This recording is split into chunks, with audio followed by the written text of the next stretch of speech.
Welcome, everyone. My name is Steve Culbertson, and I'm the president and CEO of Youth Service America, YSA. We're based here in Washington, D.C., a global nonprofit. We now work in 106 countries, so we call ourselves a global nonprofit on 6 continents, and doing this work around youth engagement and really building strong communities. This is what we're all about. And our strategy to do that, of course, is engaging young people.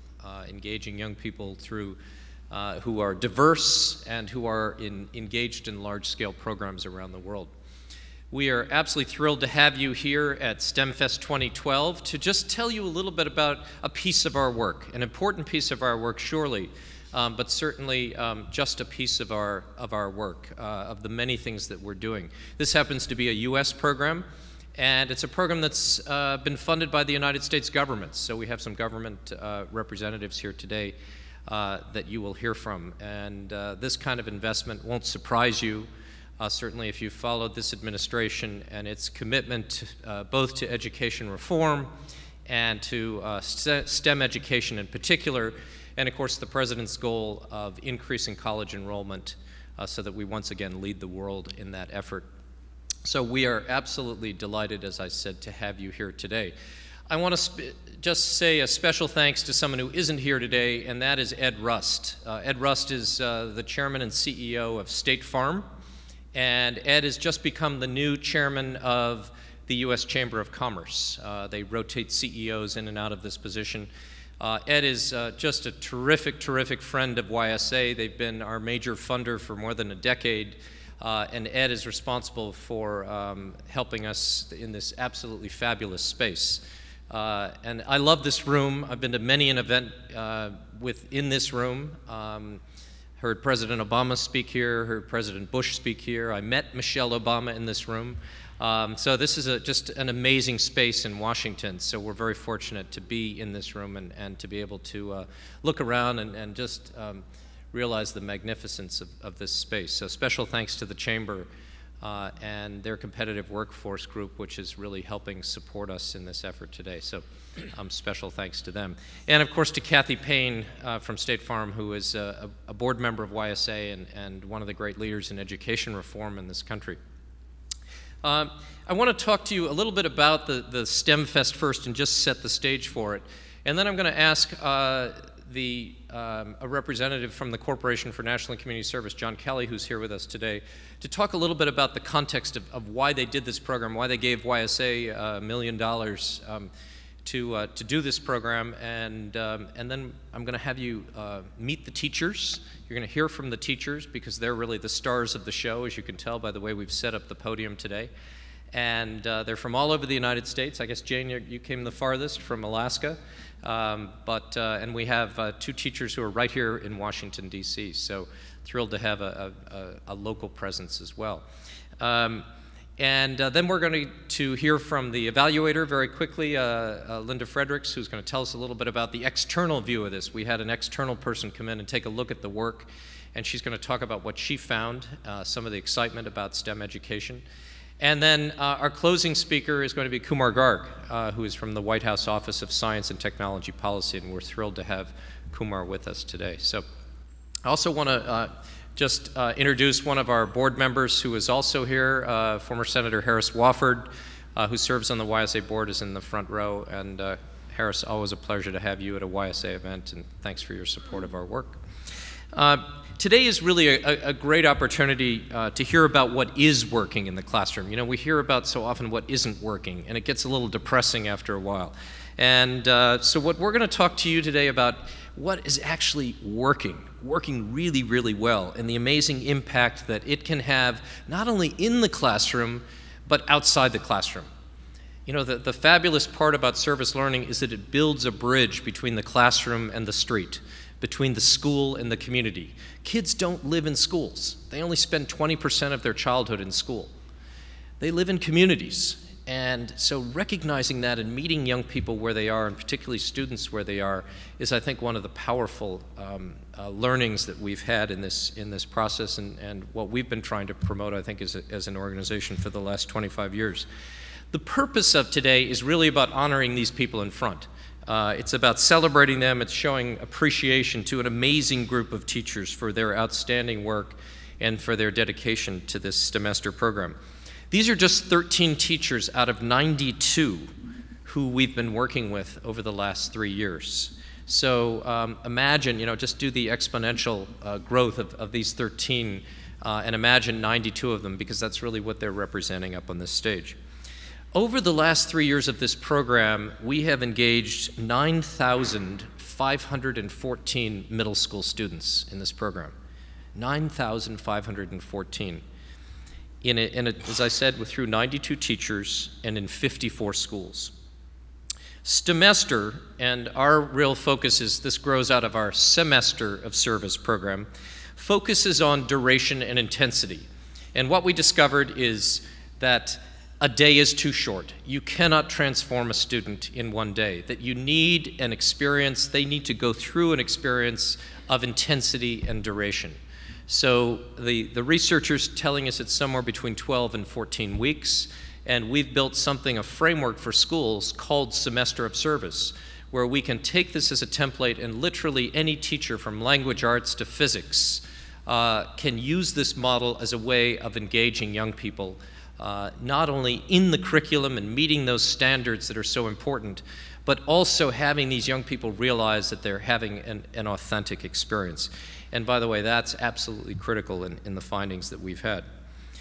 This program meets teachers where they are. It is not an add-on. That's one of the big mistakes that people say, oh gosh, I've got to teach my class and I have to do service learning on top of it. No, this is actually part of the process. This is really their curriculum, and it relies heavily on connecting the real world for a student to what a teacher needs to teach.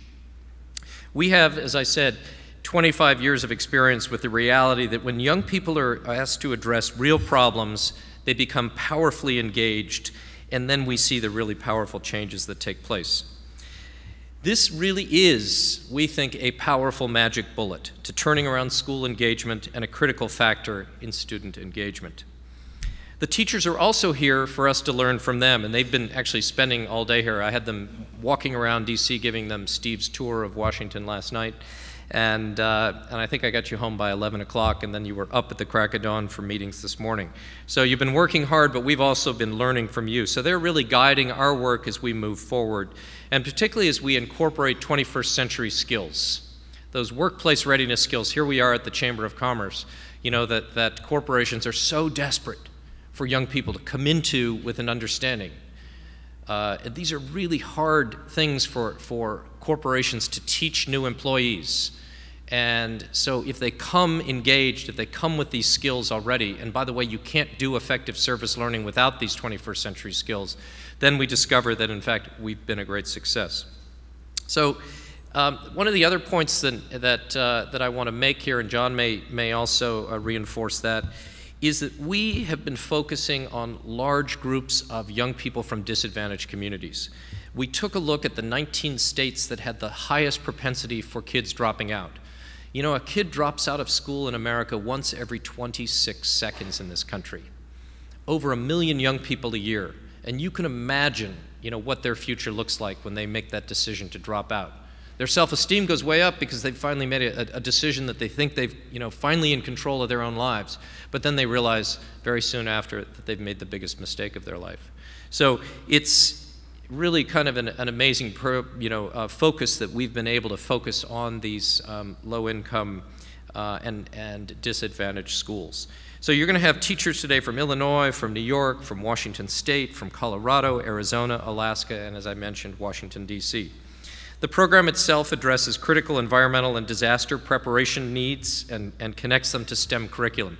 And that was part of the Corporation for National and Community Services RFP to us, that they said they really wanted us to focus on those issues. So John, would you come up and just tell us a little bit about the corporation, what's going on, and why you got behind this program in the first place when you said yes to us 4 years ago. John Kelly is head of special projects and partnerships at the corporation, comes out of the Office of Public Engagement at the White House, and he's a terrific friend to YSA and to the youth service movement. So hi, John, come on up. Thanks. Thank you so much. Thank you all so much, and on behalf of our CEO, Wendy Spencer. I'm really honored to be here with you today and bring greetings and also some big congratulations for the fantastic work that's been going on. I have to start, though, with a big thank you to Steve and to YSA for many years of partnership. Real, true champions of service learning and the power of that strategy and the power that youth have to transform the world. No one does it better, and it's been fantastic over years, your partnership with the corporation, achieving great things. And we look forward to many more years of partnership. Also, the fantastic team that you have. I know Susan, I got a chance to meet Susan earlier, and some of the fantastic team members that led this particular Semester of Service program. Congratulations and thank you to you. And I have to point out Kara Patrick and Scott Richardson here from our CNCS team that were really the ones at CNCS and their team that formed this partnership and helped shape this grant offering that made our collaboration possible. But really, most importantly, I want to turn to our teachers on the stage and offer a big thank you and congratulations.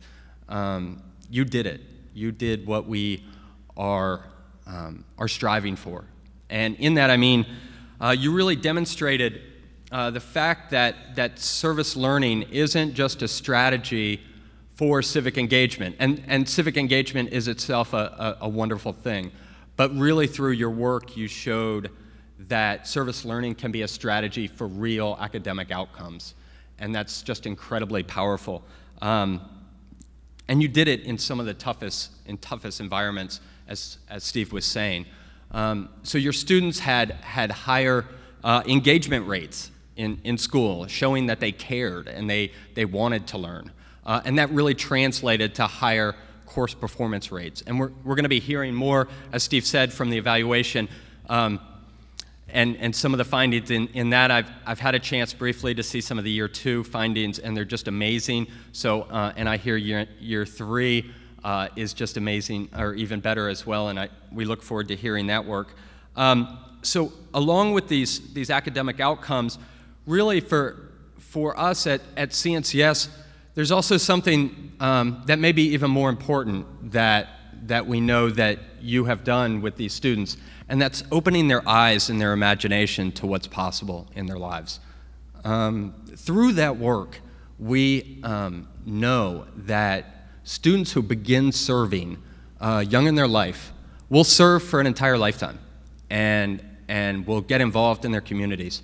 But additionally, you are providing knowledge to them of the career possibilities that they have, and you're providing the skills for them to attain those. So thank you very much.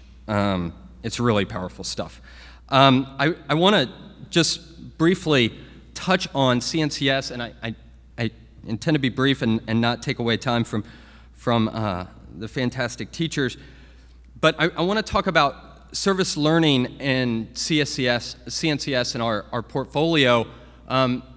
We have programs in AmeriCorps, Vista, and Senior Corps. And we've had Learn and Serve America, which was dedicated to service learning. As many of you know, we've faced budget cuts, and I know many others have faced budget cuts.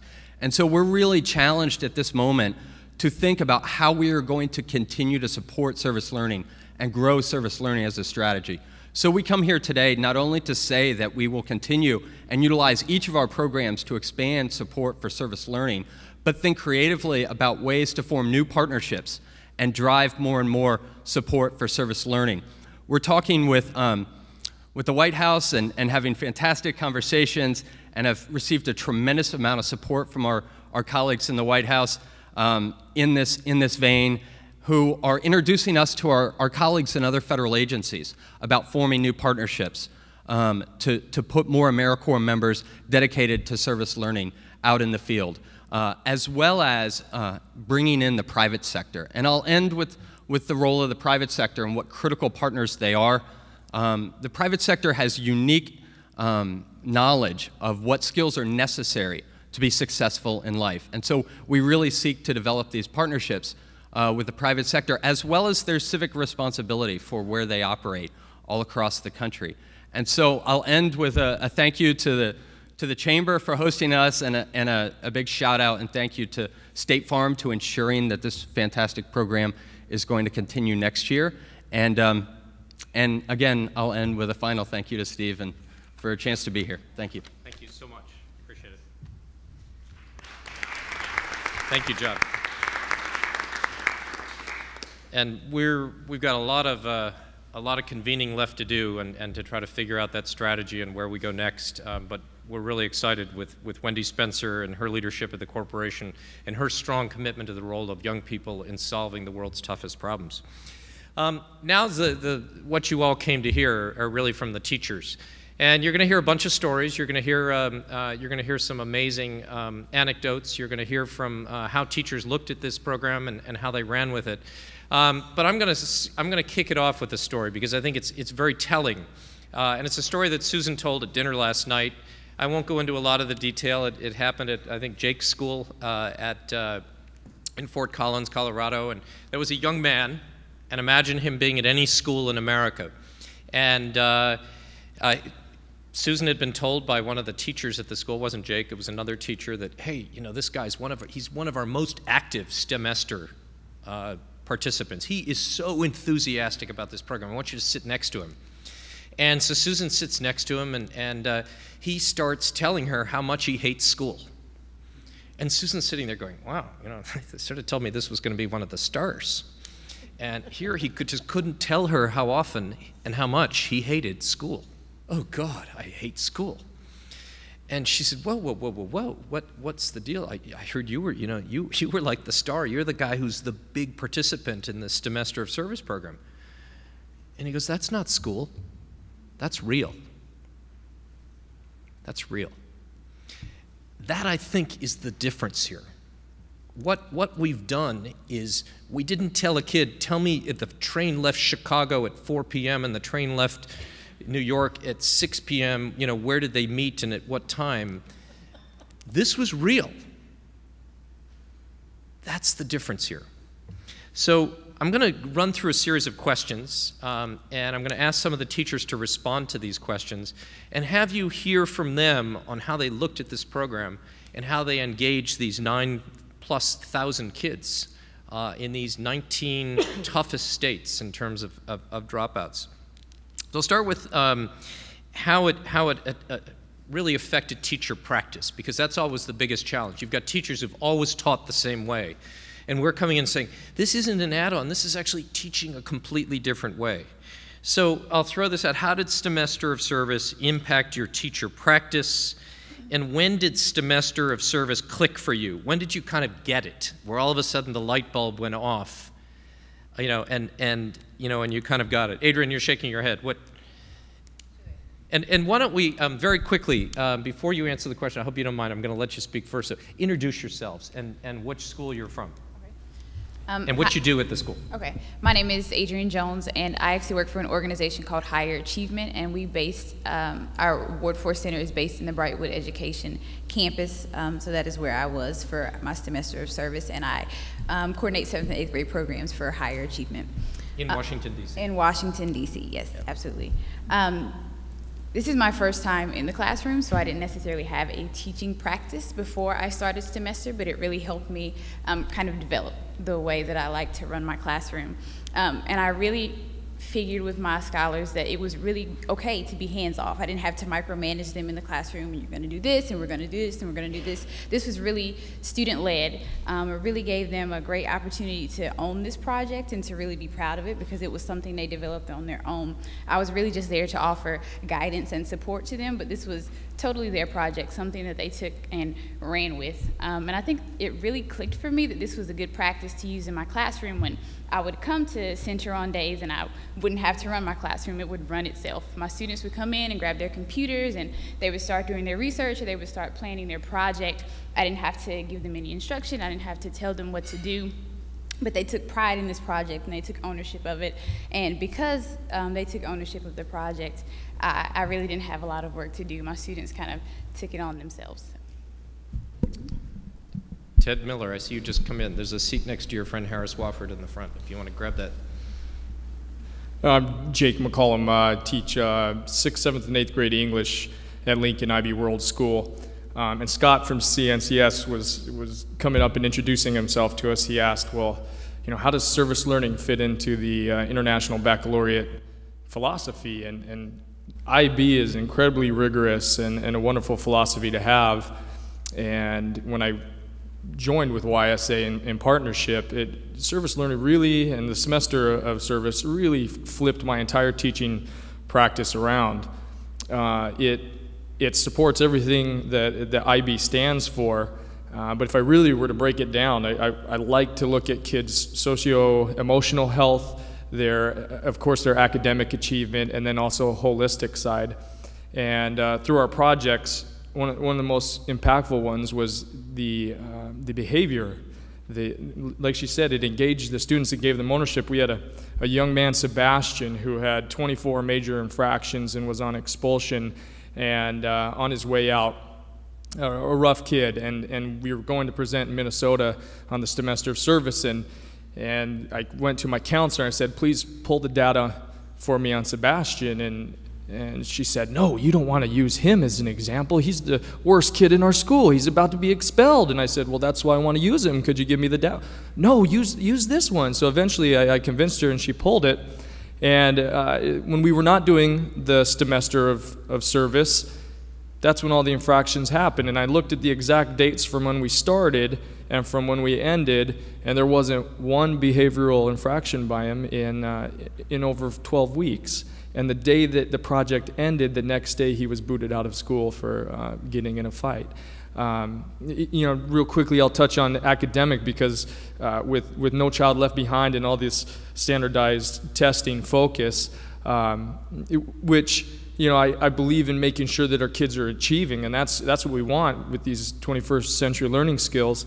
We took the bottom 5% of our school, and we were a struggling school to begin with, and then we took the 50% because those are the kids that probably 50% of them will go on to high school and the rest will drop out in that transition from 8th to 9th grade.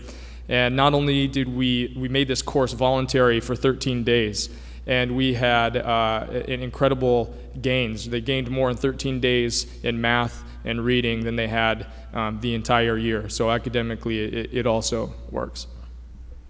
Jay. Hi, I'm Jane Yokoyama. I teach at Baggage Middle School. We're actually a Title I school in Anchorage, Alaska. And it changed my practice. I've been teaching about 20 years now, and so I've seen best practices, different things come and go, but this one is really going to stay here.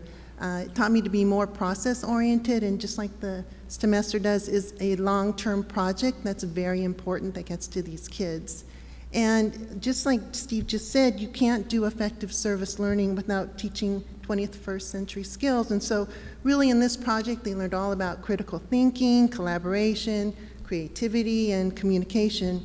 And I got it when I saw everyone, or almost everyone, from my honors kids to the ones who were failing my class, to ones who were chronic disruptors. They were the ones who were coming in at lunch and after school to continue to work on the project.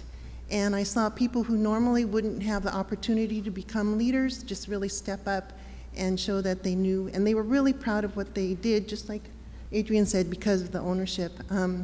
You mentioned that over 9,500 kids were directly affected by this, but there's really more than that affected, and that's my story. Is I was out, we were raising chickens to lay eggs, and I had a student who wasn't even in my class, not even in my grade level, but he really wanted to work with the chickens, so I let him hold this chicken, and he was not really an engaged kid in school from the other teachers, and he said, "This is the best day of my life."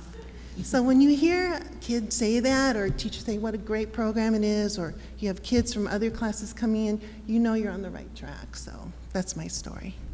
So. And I'm going to ask just to continue to do introductions to yourself, just very quickly, so people hear where you're from and which school you're in and what you do there. Okay. My name is Mary Stell, and I'm an 8th grade math student at Cascade Middle School at Title I. Well, I learned from my kids. I'm a math teacher, Title I program. I'm Melody Hughes. I am a 6th grade science teacher in the Alton School District. I'm Deborah Soria. Work at Andres Huddy Junior High School in Brooklyn. I teach science 6th, 7th, and 8th grade. I'm Christy Nygaard. I teach 8th grade science in Vancouver, Washington. I'm Mike Caruth. I'm from Polk County Schools in Western North Carolina, and I direct the After School Academy, which deals basically with leadership and character building. I'm Alan Harris from Phoenix, Arizona. I teach at Campobello Elementary School. I do 6th grade math and science. Good evening. My name is Joshua Johnson. I teach right here in Washington, D.C. at Center City Public Charter Schools, grades 6th, 7th, and 8th science. And you're a Teach for America. Yes. My name is David Schaefer. I teach in Phoenix, Arizona at Campobello Elementary School, and I do 6th grade language arts. I'm Pam Scott. I teach at IS-52, a middle school in Upper Manhattan, and I teach 7th and 8th grade English language arts. And I'm Sigat Gard. I teach at Alton Middle School. I teach in Alton, Illinois. I teach 7th and 8th grade science. And Linda will introduce you at the end of the program. How's that? Our great evaluator. So I'm going to go back up, and Mary, I'm going to toss this at you and to your colleagues. Why do you think STEMester of Service was successful in your classroom and in your school, and what do you think the reasons were for the success? The reason why I believe it was successful in my class is because it's the way I teach. It's just who I am. It's not an add-on, it's just what I do. And I structure my class into like 3 sections, where one would be the Common Core for 8th grade, and then we would do the tutoring section, because I have my kids tutor the 5th graders, and they would have to analyze their Common Core and to figure out how they're going to teach division, because kids can't divide, or the fractions, or the decimals. And so when I gave them the material and the tools to allow them to learn on their schedule, not on mine, it was pretty successful with them doing what they're doing. And give a quick explanation of how the program worked, because it's one of my program favorite worked examples. as, it evolved from the first year to now, but my students in 8th grade, they are lower achievers, so they were struggling in math, and my students in 5th grade at another local elementary, they didn't pass the 4th grade standards test. And so they were removed from one period of recess every week, and had to be tutored by my students. And they hated it. I want to go out and play, I don't want to tutor, I'm good at math. And this one boy, Brandon, he fought the entire program. And he was a level 1 student, which means he's very low according to the state test. And when he took the test in 5th grade, he went to a level 4, which means in 6th grade he was in high math and high science. So for him, that is life-changing, because he didn't have to take extra classes, and he's got the confidence. And so in 6th grade he's doing 7th grade math and 7th grade science, and so. And he's back at recess. And he's back in recess. Most important thing. That's great. Melody. I found that the program was extremely successful for me. I had great administrative support, had all my ducks in a row. When I went in and talked to my administrator, told them what I wanted to do, and told them it wasn't going to take away from the curriculum, it was just going to enhance the curriculum that I'm already teaching. The success, this whole process just kind of blew my mind away. Let me just say this to you. I took this opportunity to do this, and the class that I decided to do it with was my co-taught class, which had a lot of special ed children in this class. And the collaboration that developed amongst these students was phenomenal. I had a young man and a young girl who came forth and wanted to take charge of the class, and they broke up people into groups. We had a lot of collaboration. There was a lot of leadership skills that developed. And one of the reasons I know it was very successful is at the end of this program, one of the things the students did was the Alton School District where Sig and I work, the middle school, we have about 1,480 students in this district. And we were supposed to do a big program to talk to all the students. Well, we ended up having a rain day, so my students only taught to the 250 students in their class, and they led the discussions, and they led the groups into a needs and wants, because I based mine on natural disasters because of the Joplin tornado that had come through and the earthquake zone that we sit on.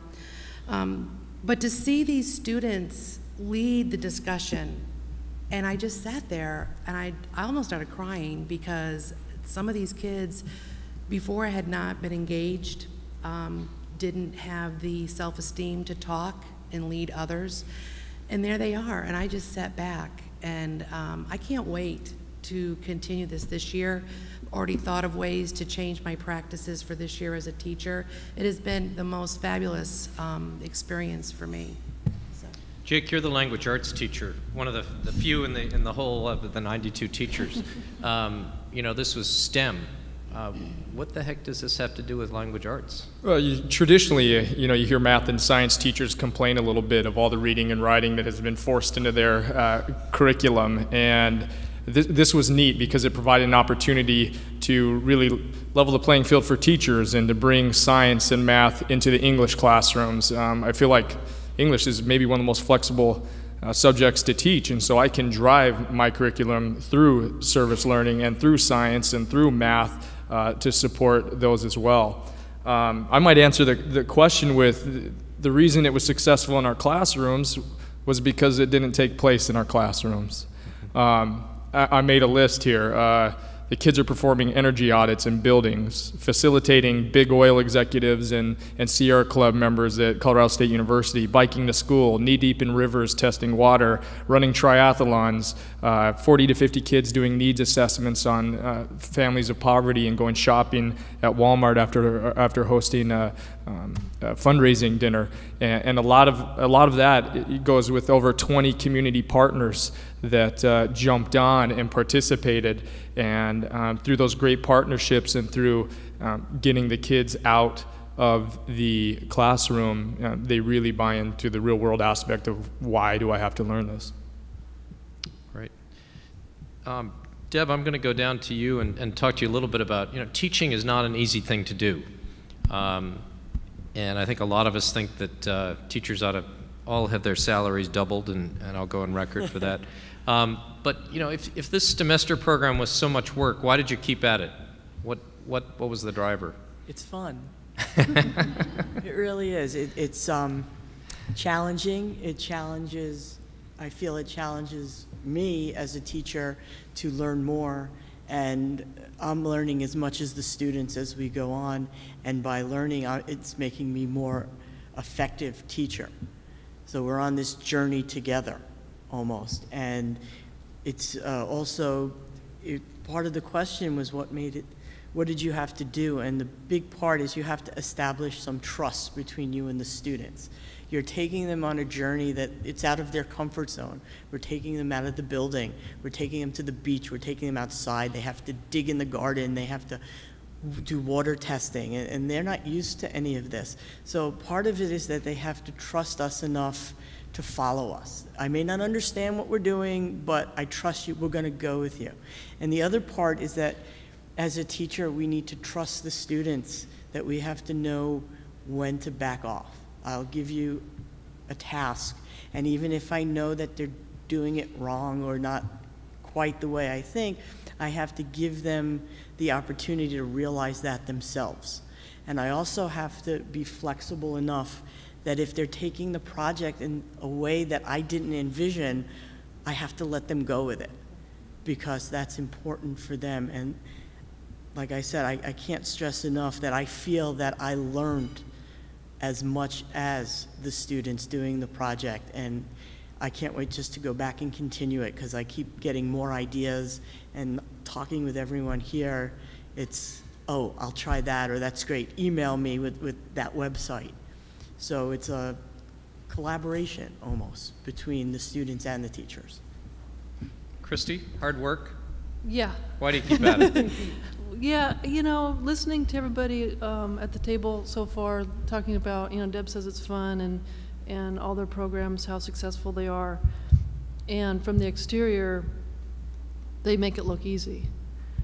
And so, you know, from the nuts and bolts angle, there's a lot of logistical tactics that have to take place before anything even begins. You know, from my standpoint, my kids are involved in a year-long water quality study that gets us out of the classroom about 10 times a year.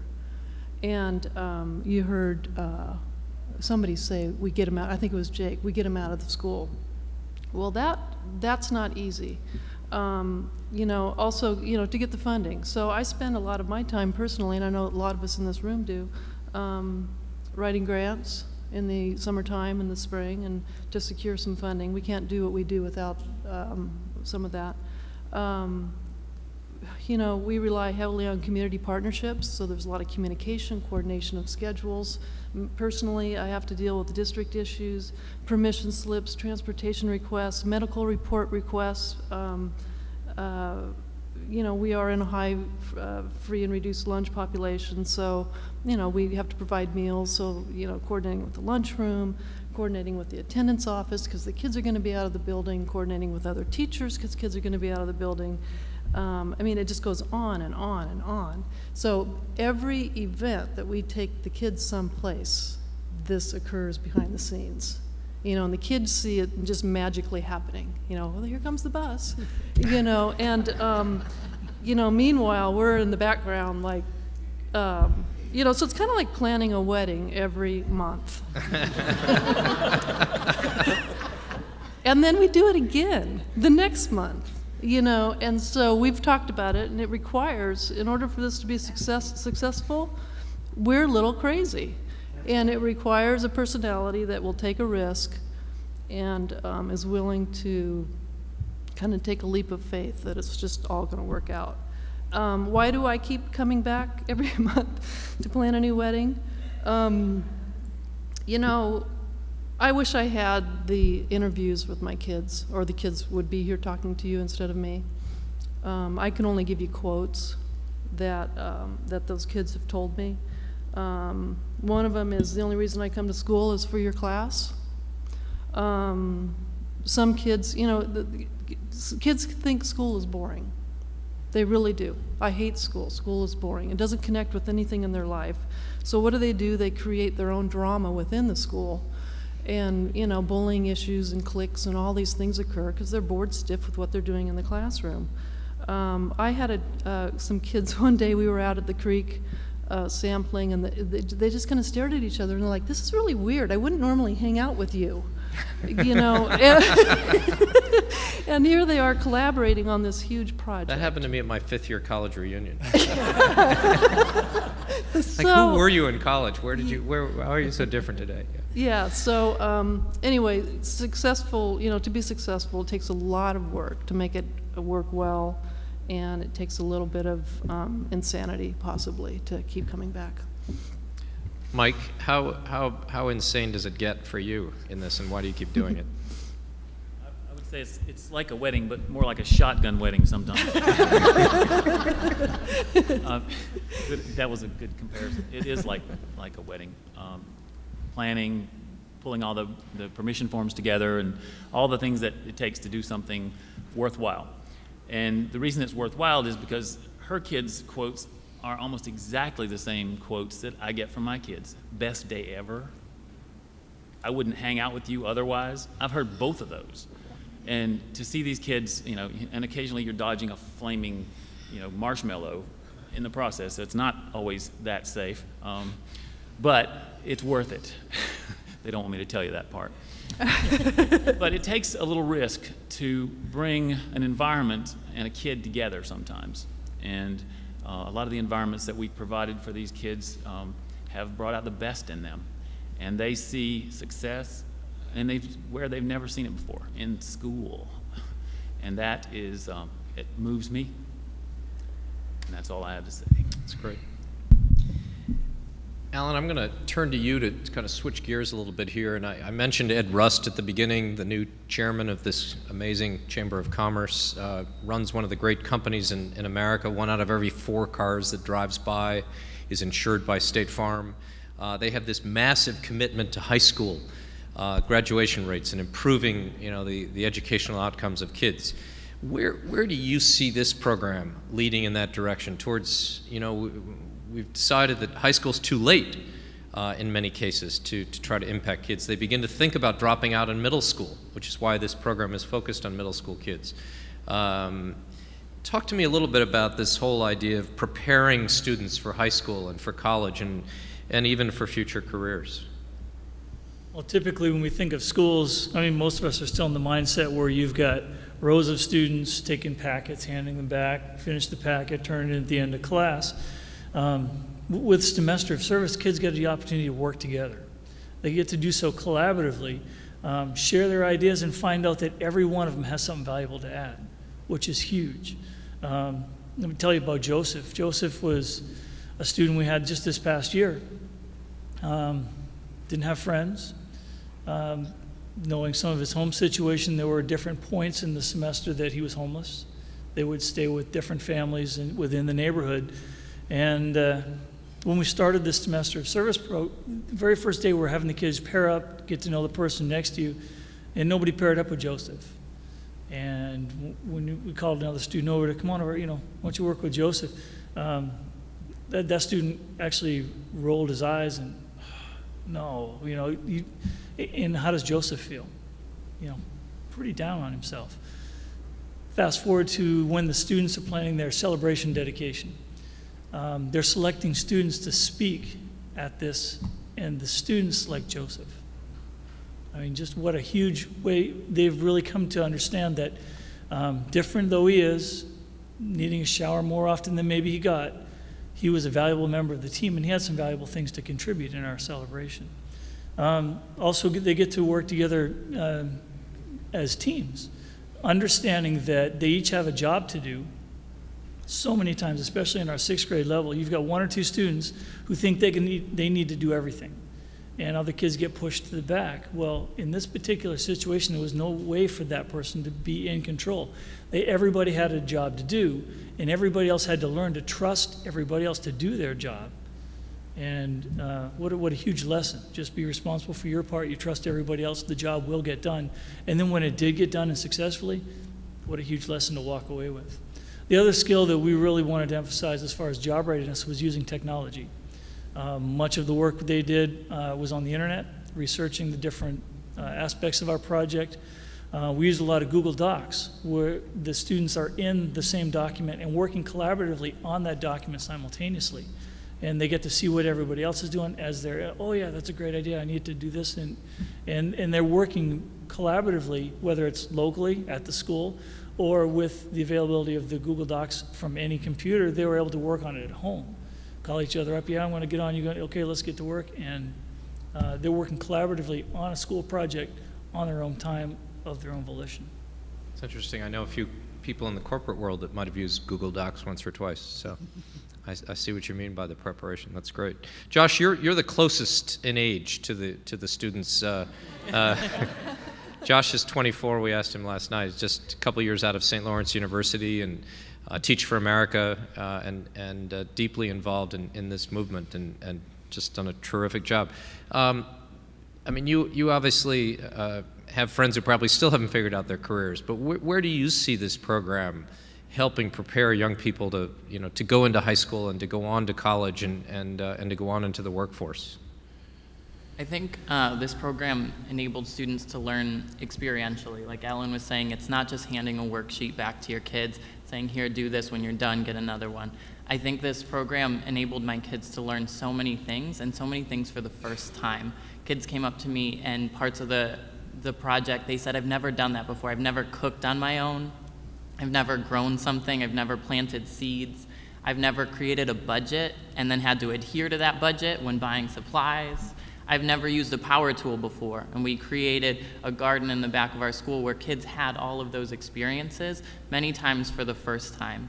These are things that might not be in your typical curriculum, but many of them align with the standards that we do have to teach and enabled kids to have a way to experience it, apply it, and learn it. To take those experiences onto high school with them, I have all grades in middle school, and it's enabled many of these kids to apply and then get into some of the best high schools here in DC. They're applying to magnet schools and getting into Benjamin Banneker and McKinley Tech and saying, I want to pursue a career in STEM. I want to go to a tech school, high school in DC because I learned these things. One of my other favorite experiences, I shared this at dinner last night, it's kind of my aha moment, we were calling them, where I realized something that I hadn't anticipated my students were learning. There's so many things that you expect them to know and hope that when you test them they will know, but this was something that I didn't anticipate. Mr. Gansky from YSA had come to visit the school and talk with some of my students about what they had learned and what they had experienced, and he was talking to a young boy, Lorenzo, who is a bright kid, and I hadn't realized how much he had taken away from the project. And he asked him, he said, what's one of the things that you've learned? And I'm expecting him to talk about water scarcity and the plants that we had done and measuring and all these things. And he said, you know, I've really learned the value of patience. And that wasn't something that I had anticipated. He then went on to articulate all of how that value applies to creating a garden, using that garden, and he even then made an analogy to his own education. He said, just like having this garden where you plant the seeds and then have to wait many months before you can harvest it and see what comes to fruition, that's like me in middle school. He said, you have to put in a lot of hard work up front, get into high school, hopefully make it to college so you can get the career you want. He's a bright kid, and I was super impressed that he took that away from his project, not just kind of the rote memorization of standards, but this awesome life tool. And I think, myself included, many adults struggle with patience. So seeing my middle schoolers taking that away with them was something I was super proud of. That's great. Krista, you and I talked a little bit about this idea of preparation. Where do you see this really triggering new behaviors and preparing these young people for high school and college and career? Well, this is kind of a frustrating point for me, and it may not be a popular statement to make, but you know, we measure everything by standardized test scores, and that's how we tend to measure success. And you know, these are some skills that we can't measure by a standardized test. You know, the things that I see coming out in my kids, not only in my kids, but I get emails from parents saying, I don't know what you're doing, you know, but this isn't my child. And, you know, confidence, leadership, you know, when there's a kid in the classroom who stands in the corner and never takes the lead, and you get him outside and he's the one running the water quality test and showing out, you know, everybody else how to do it. I don't think a test can measure that. Communication, collaboration, just listening to others and being open to their ideas, planning, organizing. I mean, those you can't test those things. It occurs.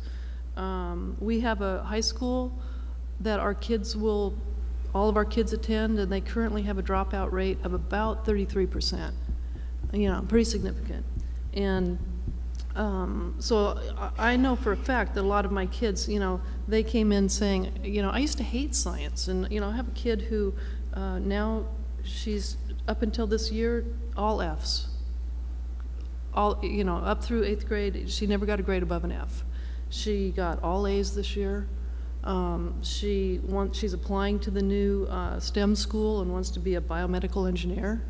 You know, it's just, it's incredible what's happened. So, you know, again, you can't measure some of these skills, but they, you know, are kind of an unintended result. David, I'm going to switch gears and as we close out the questions and ask you this.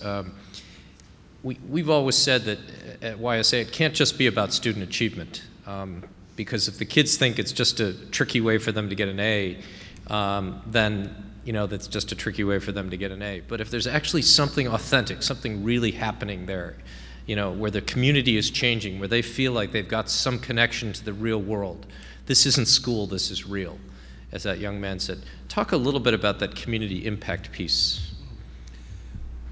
In our particular project, our school is a Title I funded school, and so we have about 80 or more than 80% that are free and reduced lunch. So the school has really become kind of a centerpiece for our community. Dental services are offered there. There's a clothing exchange offered on campus. We have parenting classes. We have English language classes for parents. Just all kinds of services. So we really bring a lot of the community onto the school campus. And this particular project that we did involved replacing, actually designing and replacing low water or high water use plants with low water use plants, and designing a landscape area to replace those plants with, which is great for a desert environment. You know, we need to have low water use plants there. It provided opportunity for the kids to really do something that their parents could come and enjoy and compliment them on. And it was great to see kids who were involved in this particular project show their parents around and say, this is what we did. We landscaped this area. I designed that plot. That was what I designed on this paper. And to show their parents and other community members what they'd done, the pride that they showed in that. And they did the work. They did all the design. They did everything. And there's a plaque commemorating them with their name on it. A lot of these kids, in fact, Mr. Harris and I have been there over 20 years, and so we're starting to get the kids of kids that we've taught, and that's one of the hooks for them. They're saying, one of these days you'll bring your kids here, and there's your name on that plaque because you did this. The pride that the community feels in seeing that is great, great pride, and it's good for the kids to see that as well. So I know it's really impacted our community in that way. Pam, how about you? Where do you see the impact in the community piece of this? Well, our project centered on an anti-littering campaign. And so the immediate impact, of course, was it made the neighborhood more beautiful and cleaner, and we took pride in that. But I think the longest lasting impact was that it really changed the relationship between the adults in the neighborhood and the students. In the past, many of our community members would view teenagers negatively. They might see a group of teenagers on the corner and automatically draw the conclusion that they were up to no good. So for them to see a group of teens gathered and organized and led an event to create a better place really made them change their perception. They realize that most young people want to be involved, want to make a difference, want to contribute. It's just that they need that learning opportunity to know how to go about it, and this was that opportunity. And in return, the students received this positive feedback. Shopkeepers came out of their businesses to thank them for their efforts. Family members became more involved. It just kind of grew from that change in that perception and that relationship. So I think it had a really profound impact in our neighborhood. Thanks. Jake, how about in Colorado Springs? Fort Collins. I was reflecting as people were talking about why don't some of these strategies work in a traditional classroom? And I think what we find is teachers get a curriculum and get really, really good at teaching that same curriculum year after year after year. And it gets very comfortable as an instructor doing that because we don't have to work as hard. And to be successful and to make real community change and have the kids buy in, it's about being aware around you and looking at your community needs. Because we can send kids out to rake leaves, but is that really what our community needs? And so when I look at what our kids have done, besides raising the awareness in our community of childhood obesity, childhood hunger, homelessness, renewable energy, behavior modification, wildlife refuge protection, and uranium mining, I'm reminded that we started an Adopt a Family program at one point, and we have 50 kids at Walmart one day shopping, and our school is the gang school. We're the bad kids. We're the hoods, and we have all these kids walking through and wearing our Lincoln gear, showing pride, something they've never done before, and they're embarrassed to go to that school sometimes. And we had people stopping them and say, "What are you guys doing?" And they said, oh, we're shopping for adoptive family program. We're helping, over 60 members of our school and their families. We're doing that. And the community said, wow, that's awesome. And it changed that perception. 8 years ago, we were a school of about 850 middle school students. And when that reputation really started to set in, we dropped down to about 325 and got put on a school closure list. And something had to change. And in the last few years, specifically with STEMester of service, we've seen our enrollment already in 2 to 3 years jump to about 550, and we're off that school closure list. But it's about, we change the community based on its needs, not based on some curriculum that I think or the standards that someone else thinks they have to do. We can drive all those through community needs of today. That's great. Those are really, really powerful stories. Thank you.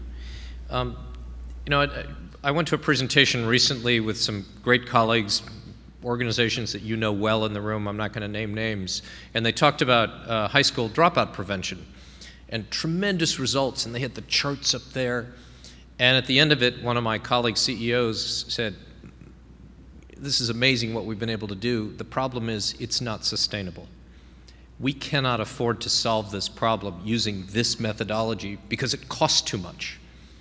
It just simply costs too much. It's not sustainable. We raised a ton of money. We affected a small number of students. It worked, but it costs too much to take this nationwide. And I'm looking at this program, and for very little, I think we gave you guys maybe $5,000 each. It was not a lot of money. It was not a lot of money. There was a lot of blood, sweat, and tears, but the infrastructure was there. You were there. Your energy was there. Things that we couldn't buy. But talk a little bit about, maybe Mary kicking us off on is this sustainable? Is this scalable? You know how you're a kid and you're the parent and your son says, Mom, can I have ice cream? And you say, yes, but you have to clean your room first or whatever. So Steve, yes, but it is sustainable. And if you have the right teachers involved, if they are wanting to plan the wedding weekly, in my case, if they believe in the process of, it works just because it does. And if you believe that in March when you're like, why am I doing this again? What's the benefit? If you get over that hump and say, I know it works, I know it works. If you just believe in that, it's sustainable. Is it scalable? Yes, but in my school district, we have a middle school next to an elementary school. So yes, it could be scalable for every middle school 8th grade math class to go and tutor. But then again, it takes the teacher, and it takes the teacher to be able to get it, to understand that you have to have relationships, to understand that it's important for the child, your students, to see you as not just a teacher, but as somebody to guide them, somebody to trust, somebody to believe in them. Because many of my students, their parents do believe in them. We're all parents, but show a little bit of support. So is it scalable? Yes, it is. Again, but it has to be from the teacher that comes in that's willing to do this. I had a student in high school, Jeremy. He was my first year 8th grade tutor, and I pulled him from another math class because he was in my period that was not tutoring. And I said, we got to switch your schedule around because I need you to tutor. And he's like, I can't even divide. I said, that's okay, you'll learn how to do that. And he's now a sophomore, and he's going to be a junior, and he came at my door and said, can I tutor your 8th graders? I'm like, Jeremy, you want to tutor? And he says, yeah, I really do. I can help your 8th grade kids in algebra because I get it now. And I got my confidence up. So is it scalable? Yes. Is it sustainable? Yes. But without funding, and I hate to say this, to get the students to and from the locations, the districts can't afford buses. And it's sad, but it's true. And that's all, I mean, that's just pretty much what I think. Yeah. Sig, how about your thoughts on sustainability and scalability? Yeah, well, I think it's definitely sustainable in my experience. For me, one of the big lessons, takeaway from the whole STEMester model was that it was kind of a teaching method, a pedagogy, rather than just like an extra thing to do. It was a way of doing things differently. That was a big takeaway message for me. My project, basically, what my students have been doing is we've been designing and building a teaching garden. We have, it's become a real community place. We have events there for the community. We do a annual perennial swap meet now, which the kids are really into promoting, and we've had plant sales there. And so we've been looking at ways of sustaining the project, you know, without more funds in the pipeline. And so, well, the kids are committed, have been committed to using the produce. We put some of it in the school cafeteria for samples. We fed a couple cafeterias worth of spinach salad this last spring. It was great. And the kids, you know, got to pick it and go down and serve it, and they really took a lot of pride in that. But we've also committed to having some of our produce go to a food shelter. So we need seed money to keep it going. Well, this, believe it or not, this summer I actually had a couple girls, 3 or 4 girls, come and work on Fridays picking produce and then go down to the farmer's market with me on Saturday morning. And we made a couple $100 of seed money, you know, selling turnips and beets, which, you know, and potatoes and stuff. But also the sustainability is going to come in with developing good community partners, which is we've been able to do. We expanded out of the garden into a neighboring park this year. My students were doing a lot of research on what we call the sort of food for 9 billion problem, or what are the environmental impacts of food production at that scale. So we were looking at invasive species issues and water quality and you know, land use issues, and we got involved with a group that was trying to renovate and refurbish a park right next to our school. And we're in the midst of planning a public food forest there too. That's kind of our long-term project that the kids wanted to do. But to the issue of scalability, again, it's a yes if sort of answer that I would say. You know, my project is up and running and is sustainable, but if you want to replicate this across, you know, other areas and introduce STEMester in other schools where it would be very effective, you need more students to have, more teachers, pardon me, to have that training and support that, you know, led me from the guy that got the garden grant that was just going to build the garden to like seeing the bigger picture. And really, I have to give YSA a lot of credit for that, because they set a high bar for us and provided not only, you know, support, but that sort of probing questioning that said, hey, what about this? Maybe you could go this way a little bit with it. And then really the support of having peers that you can bounce ideas off of has been tremendous. The YSA conference was always very inspiring. And the takeaway from that was like, you feel energized, you go back, you know, now maybe we could actually get this done, right, you know? That wouldn't have been really possible without the network of support that the YSA provided. It's more than just like, here's some money, go do something, but it was more like a, you know, a different way of forming expectations and following through and holding some accountability to the whole process too. So, yes, if and but yes, sustainable, you know, scalable. Josh, you get the last word. my program is called the Sustainable Scholars, so I would hope that it's sustainable. But I remember when writing the grant, we wrote into it that we didn't want it to just be sustainable with respect to the environment, sustainable with respect to our student body, and sustainable with respect to the longevity of the program. So that's something that we've been consciously trying to incorporate each year, developing a part of the project that can allow it to continue. So the first year I worked with the math teacher at our school. We got a lot done. We created 2 raised garden beds on our campus to grow crops in. She then moved to a different school in Southeast DC at Kramer Middle School and continued the project this year. I continued the project at my school, also bringing in the ESL specialist at my school this year to incorporate more cooking, an area of her expertise. So that plays to the scalability, as our project has been sustainable and has been growing even in DC and with respect to our student body, in that I teach 6th, 7th, and 8th grade. Kids are excited.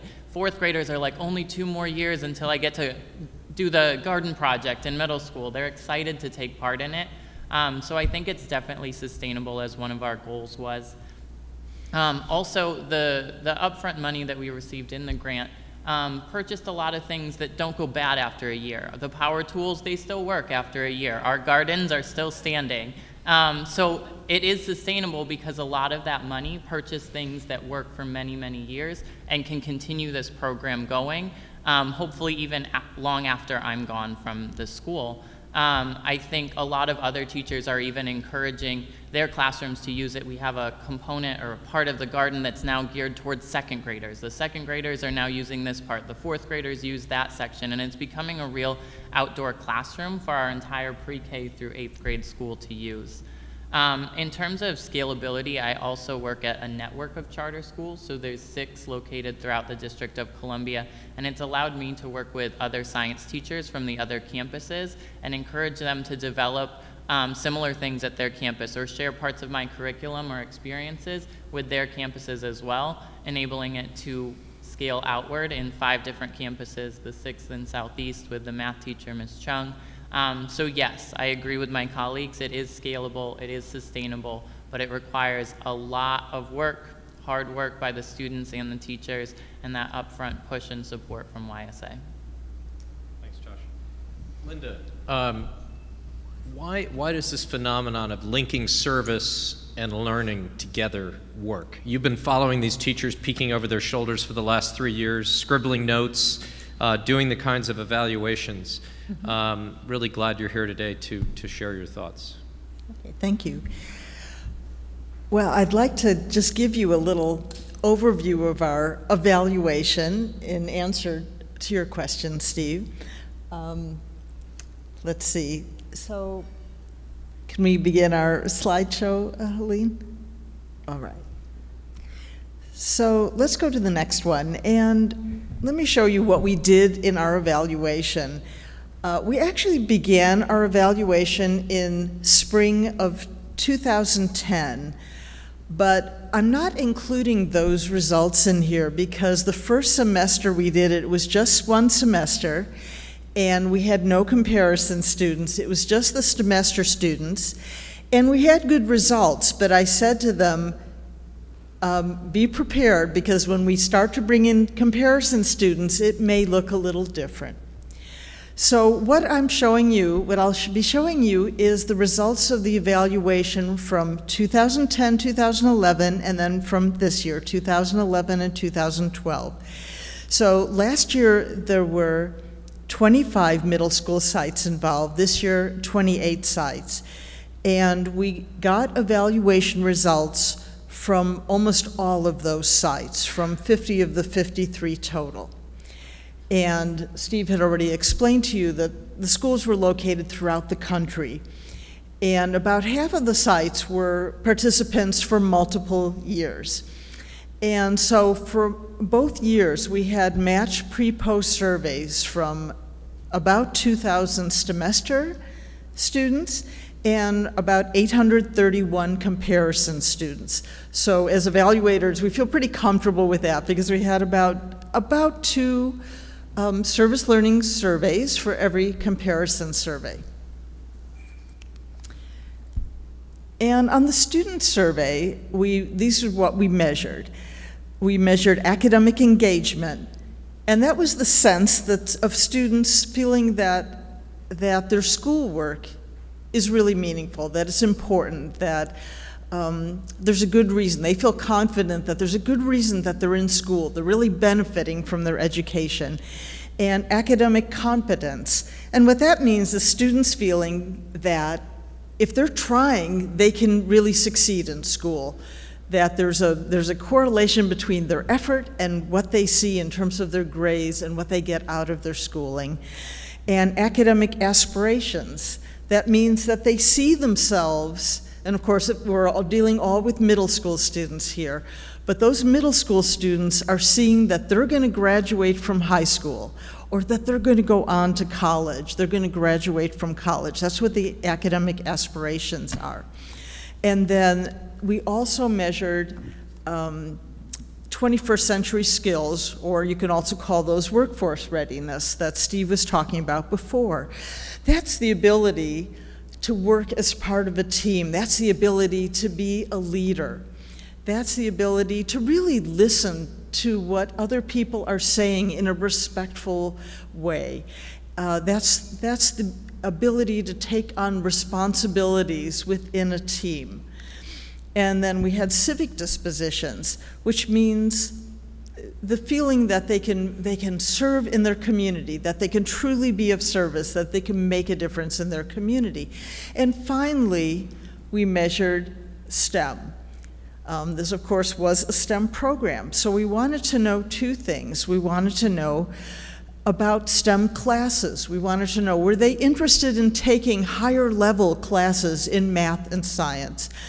And then we wanted to know about careers. We wanted to know, are they interested in careers that relate to STEM in science or mathematics or engineering?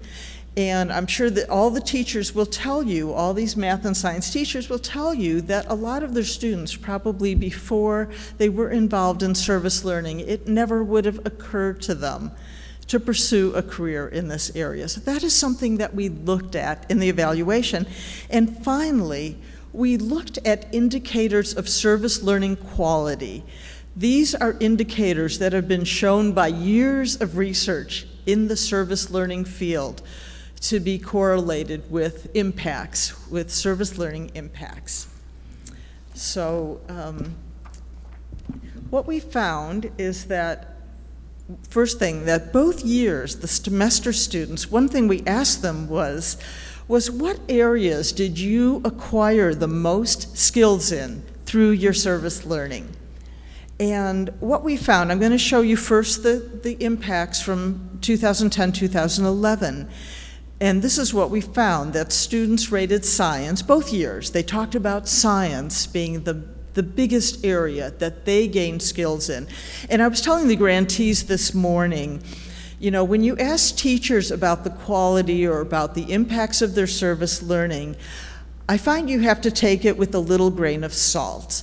I've done enough evaluations over the years to know that teachers have a pretty vested interest in saying that their service learning experience was really good. But when you ask the students, they don't have that vested interest. They are brutally honest in telling you what the impacts are. So I really do believe in what the students are saying in their survey results. So this is what we saw. We saw the science being very high. We saw math coming after that, and then writing and reading. So a substantial number of students were seeing that. And then if you go to this past academic year, you'll see even greater impacts, self-reported impacts by students. Over half of the students said that they gained science skills. Almost half the students said that they gained skills in mathematics, and then a substantial number of students, over 40%, said that they gained writing skills, that they gained reading skills. I think that says something. So in the last 2 years, we've had comparison students, and this is what we found, both years.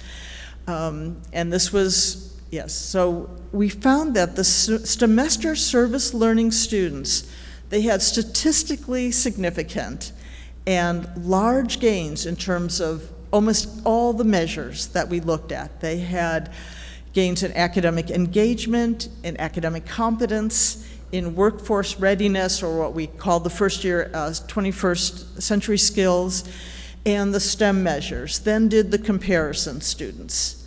And I need to say, I've said it already several times to this group, to the group of STEMester grantees, that these were results that we didn't see in other service learning evaluations that we did. There was a magnitude of difference here that we saw with the STEMester grantees and their students. And I think part of the reason that we saw that is because of the quality, these quality indicators that we had in the programs. And not surprisingly, when students would report higher quality in their service learning programs, the students' ratings increased in every single academic area. And I think that's something that Youth Service America, I give them a lot of credit for, because that's something that they emphasize. And I think you've heard this from all the grantees, that quality matters. Quality makes really all the difference in terms of the service learning experience. And if students see their programs as ones that have high quality, as ones that provide meaningful service, as ones that really give them voice in terms of the programs that they are involved in, as ones that really engage them with the community, you'll see the better results. And also, so again, not surprisingly, that student ratings of academic engagement increased when teachers said they linked the service learning with the curriculum and they engaged the students in meaningful service. And I think that's what you heard from all the grantees here. And of course, having youth voice and promoting diversity is something else that really impacted the results that we saw. And of course, we talked before about duration and intensity. The woman I work for, Dr. Shelley Billig, is one of the leading researchers in the field of service learning. And when she ran a very large study that looked at all the quality service learning factors and what the most important, even though all of them were important, but which ones actually were most important, by and far, the one that had the most impact on student experiences was duration and intensity. And I think you heard that that is a quality that is really emphasized in these STEMester programs. And so all the duration and intensity was related to student ratings of academic engagement, civic dispositions, and the STEM measures. And the last slide I wanted to show with you is based on reports from all the different STEMester projects over this 2-year period. You can see students from the STEMester projects gave an incredible number of hours, a very substantial number of hours of service.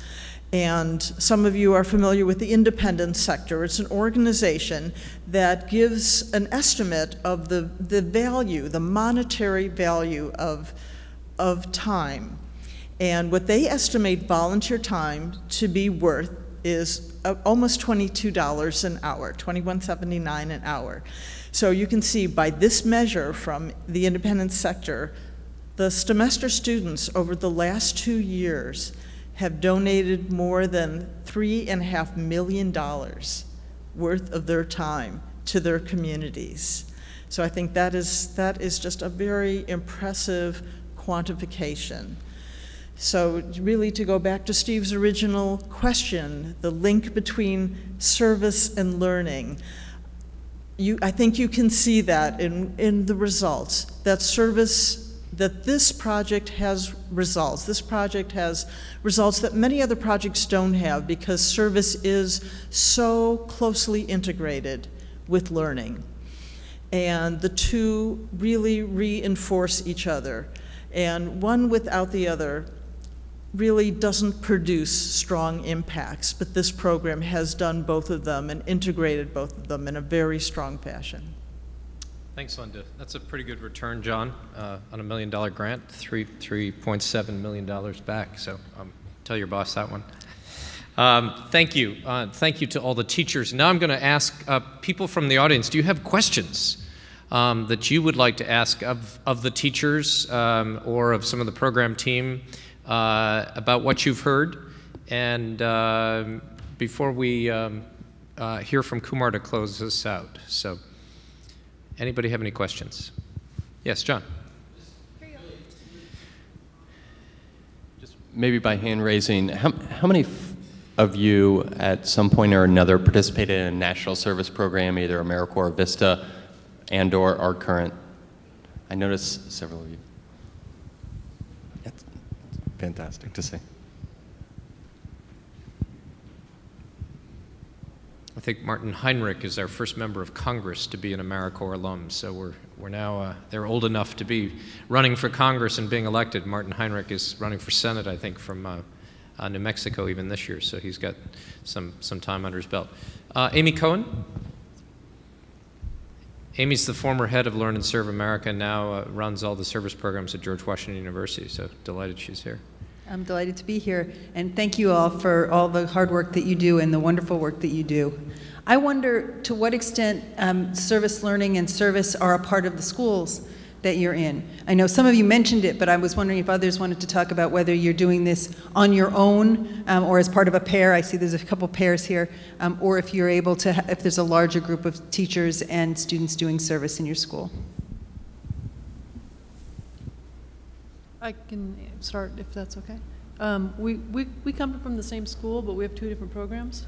So we appear as a pair, I suppose. But Mary and I are the only people in the school or the school district.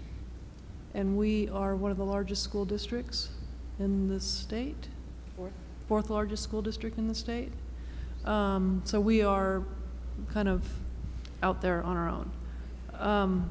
We, in the past though, this is the sad part, is the district did, and help me out with this, Mary, you've been there longer, the district had a Learn and Serve program in place. They had an exit project that the 8th graders were required to complete.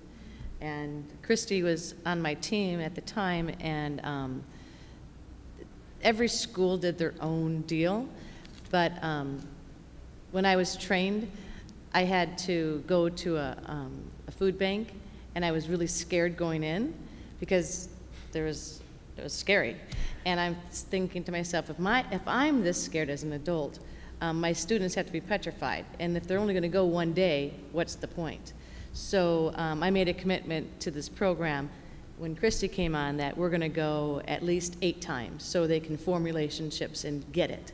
And we were the only ones in our school district that did the 2-month, and then it was cut down to 6 weeks. Yeah. But that's how I believe how we got involved with this, is just we know it works, and it has to be over a period of time, so it will be successful. So it was funded by the district for a certain period of time, and about 4 years ago, the funding went away, and we continued. Yeah. That's great. Another question back there. Yes, ma'am. Hello, thank you. This has been very interesting. I am curious to know what ratio of practical experience versus technical skills were implemented or utilized for this program, meaning outdoor, pragmatic type of experiences versus actual academic concentration on the sciences and math. Well, I can speak for the math, because that's my program. My students are focused on the standards that they've missed, and they have to reteach it to the 5th graders. So they're invested in their learning, and then the basic skills in the earlier grades will only help them in their future math, which we have to cover this Common Core for the 8th grade curriculum. So my students are hitting everything with the math. It's all Common Core for elementary and middle school. Anyone else comment? Susan? Thank you. I'm Susan Lavrakis with the Aerospace Industries Association, and this is really important information, and the stories you're telling are really encouraging, so thank you for sharing your experiences. I'd like to drill a little bit into the gender gap and ask whether you have particular strategies or projects that you find more effective in getting girls and or minorities more involved in STEM as compared to their male counterparts. Yeah, I'd like to answer that. We opened our program to all 6th graders, and actually this year we're going to try to pay it backwards and involve 5th graders as well. And to tell you perfectly honest, it's pretty much a 50-50 split as far as gender. And like Dave was saying, our projects the last couple of years have been landscaping type projects, and the girls love shoveling the rock and spreading the rock just as much as the guys. They get along marvelously. They look to each other for advice when we're doing the problem solving in the initial stages. And they get, whether it's a big guy that wants to take the wheelbarrow or the smallest girl out there, they all get equal opportunity to participate any way they want to. Any other comments on gender and minority participation? Yeah, Jake. You know, I was going to say, it's one of the powerful pieces of this semester of service was that it's not, I'll say this in 2 ways. It wasn't an option. It's not an honors track program. It wasn't just a low achieving program or for boys or for girls. It was, if you're in our classes, you're doing this. And maybe not ironically enough, but it was most of the time, we have 60% minority and about 55% female in our school and females in our school, and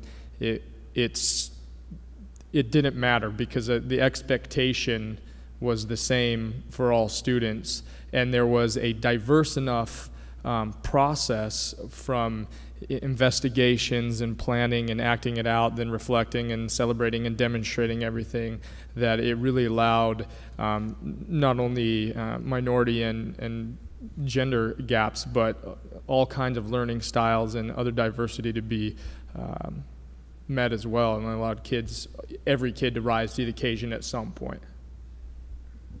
Great. I'll add something too.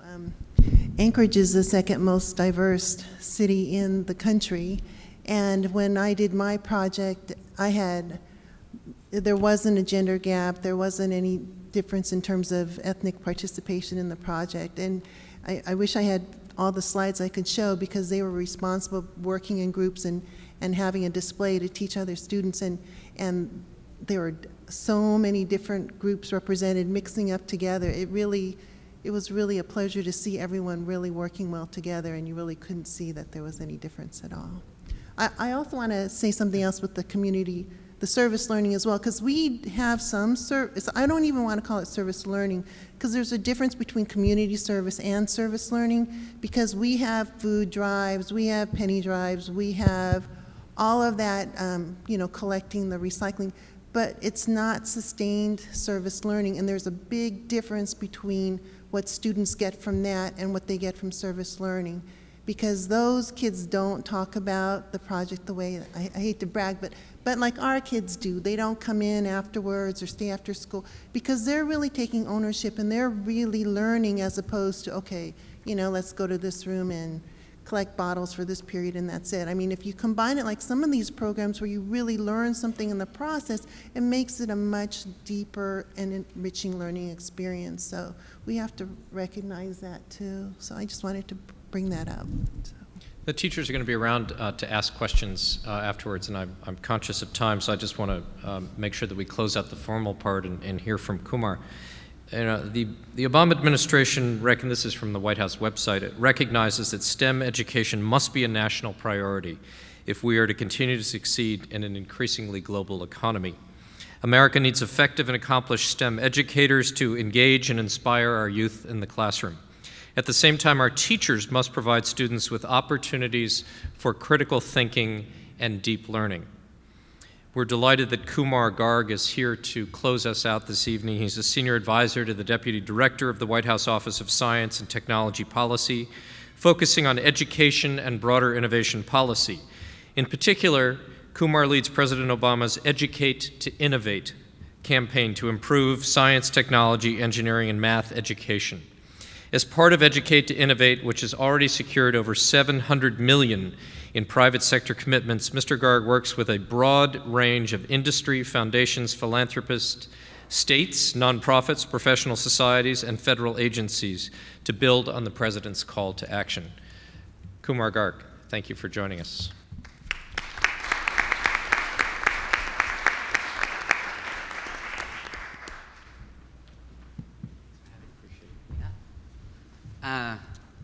The bio makes it sound more impressive than it is. Ultimately, when you're working for the president, people are willing to return your call, so it makes the job easier. I want to, what I loved about this program were two things, because I do a bunch of these. One is a lot of folks talk about how we need to be collecting wisdom from teachers, but not often do they actually put them all on a stage and spend most of the program hearing from them. So I just want to, before they run off and you guys storm them, just give them a round of applause for the work that they're doing.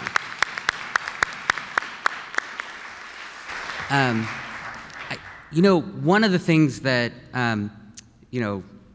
was really important in listening to all of you is a quote that Dean Kamen uses that we steal a lot, which is, he said that, you wouldn't teach football by lecturing about it for 9 years before you let kids out onto the field, right? I mean, we do it together. And so it would be really weird that we sort of think that education should happen in a silo before you actually get your hands dirty. Almost all the times when you talk to students about what they really enjoy when they're learning, they're always talking about experiences where they're interacting with other students, where they're actually getting their hands dirty. There was actually a great book called Eyeballs in the Fridge. And what Eyeballs in a Fridge was about was they went out and they interviewed a whole bunch of scientists, engineers, technologists, and others and said, what got you really interested in this path? And so they all had sort of their stories about when they were growing up. And the reason why they titled the book Eyeballs in the Fridge was one of them said, my older sibling was learning something in school, and I opened up the fridge and there were two big eyeballs staring at me, and I've been crazy about science ever since.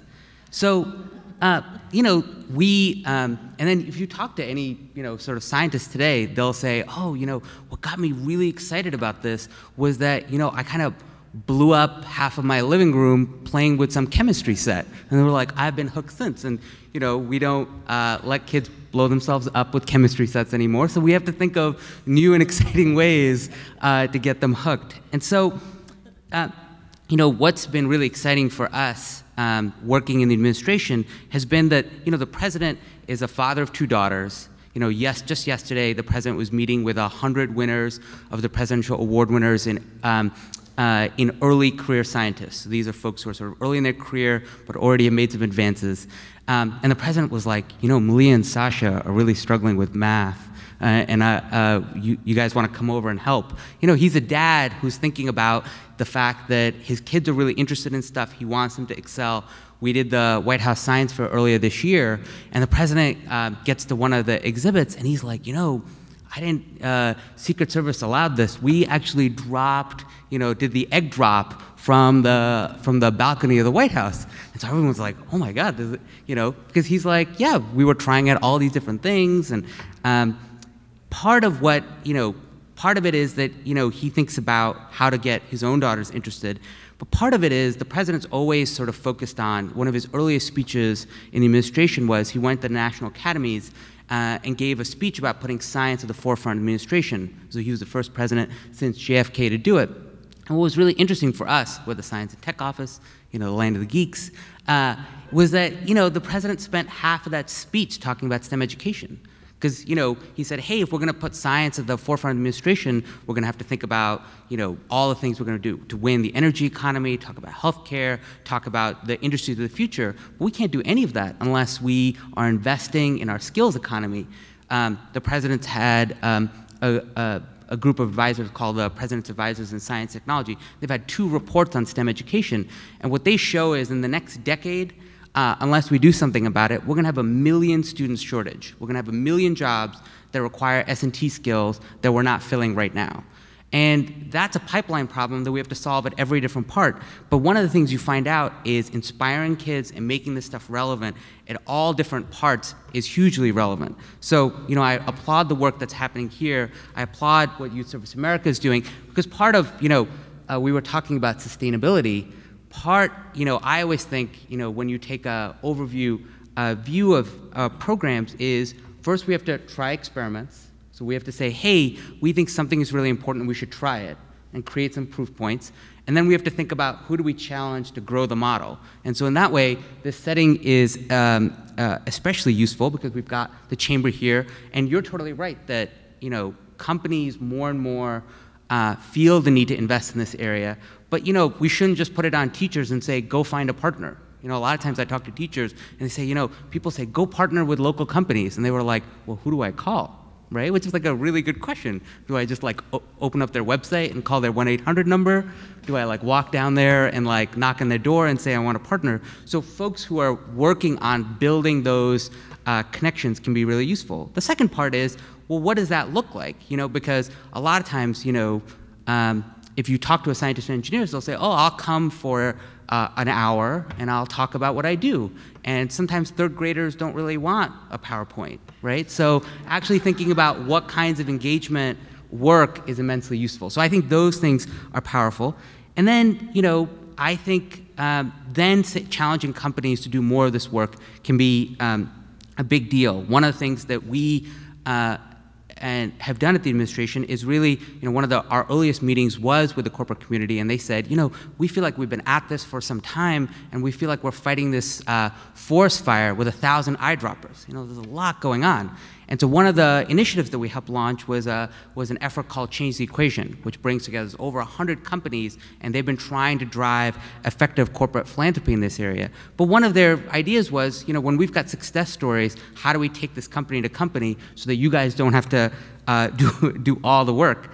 And the other part is, how do we, you know, get more companies to think about all of their assets that they can contribute. So companies more and more are finally starting to think about their employees as a key strategic asset. They can be volunteers in your classrooms, they can be helpers, and it really starts to connect up into this service economy. And this is where I think the Corporation for National Service has really been leading this broader conversation as to how do we link service to our great national challenges. I think the other part that companies are starting to think about is, you know, what are ways that they can pull students into their work areas? You know, students more and more are saying career discovery is a really important thing, and you know, we forget how social of an act career discovery is. How do you find out what your folks do?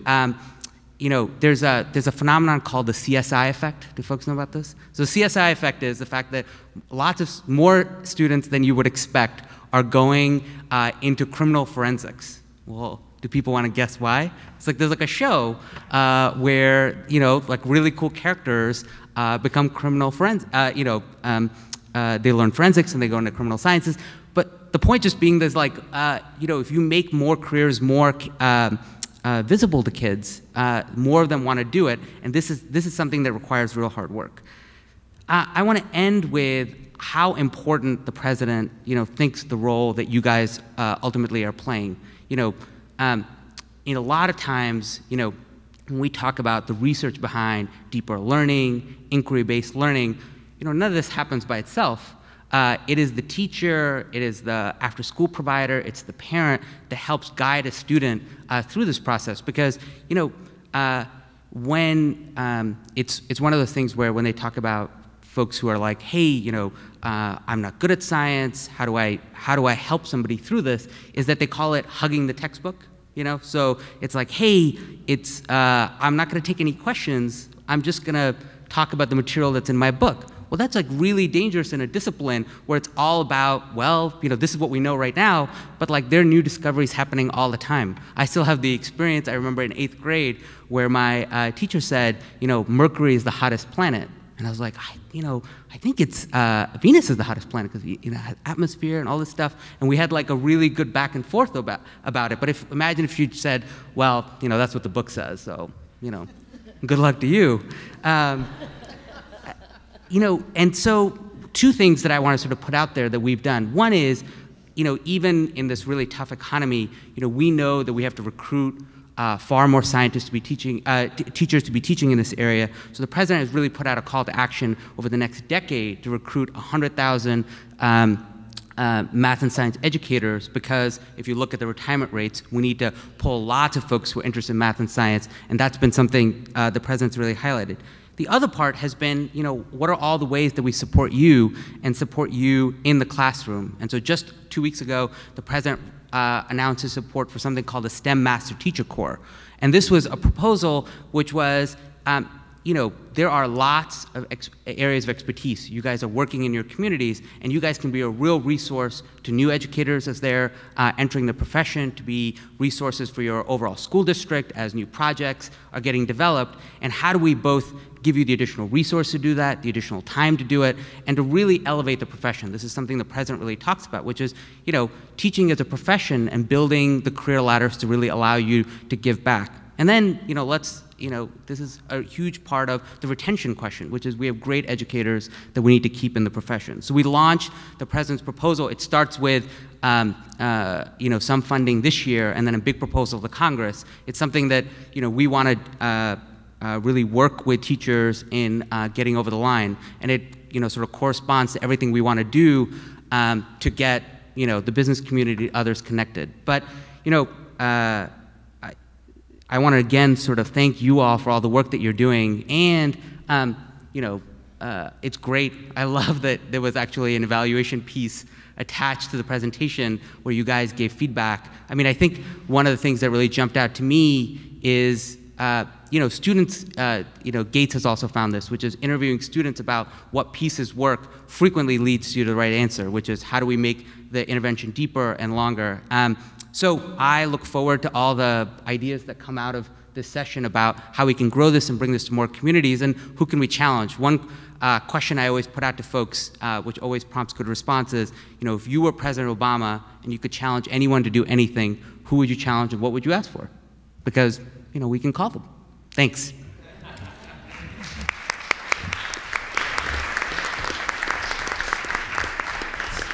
I'm going to steal that idea. That was great. Thank you. And let me just thank the teachers again, if you could give them a big round of applause. And Kumar, thank you for closing and making us, pulling this all together at the end and connecting this with national priorities. It's really important. I particularly want to thank the Corporation for National Community Service that was visionary enough to fund this program in the first place, and to give us the opportunity at YSA to change so many young people's lives, but not only their lives, but also the communities in which they live.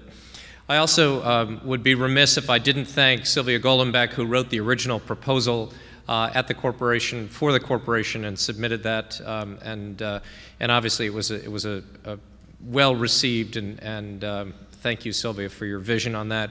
And also in particular to the great YSA team, our education team, Susan Bravanel and Scott Gansky and Sarah Guy, who worked so closely with these teachers over the last 3 years, and also Helene and her team for putting together the logistics today. So thank you very much. We have drinks and food over behind you. Come meet the teachers, come meet each other, and thank you very much for coming, and thanks to the Chamber of Commerce for hosting us once again. Thanks.